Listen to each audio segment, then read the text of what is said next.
Stand by for dispatch. Gates open, that up and racing. Summit Dancer draws for your lead. May Bukas pa running by the rail, followed by My Sweet Leonora. Then comes Toy Warrior, and moving upon the outside is Unequaled, Princess Jellic, Mr. Environment, and trailing the group is Just Bet. As they round the 3/4 mile distance, two runners are now fighting it out for the lead. May Bukas pa takes the lead over Summit Dancer in second.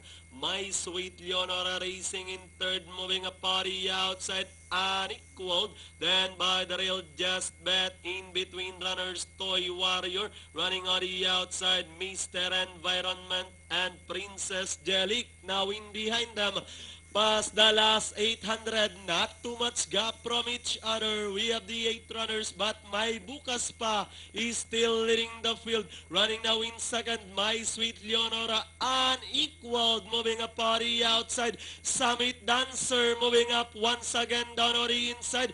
Mr. Environment racing in fifth as they round to the last 450. May Bukas pa leading the field. Unequaled is on the outside. Summit Dancer making room by the rail, and on the outside, My Sweet Leonora with the last 150 more to run. May Bukas pa is still leading the field. Unequaled is on the outside with the last 100 meters more to run. May Bukas pa back to 3 lines, running on the outside, Unequaled. And finally, Jeff Sarate on Unequaled, rather May Bukas pa, Unequaled took second. My Sweet Leonora, Summit Dancer, and Just Bet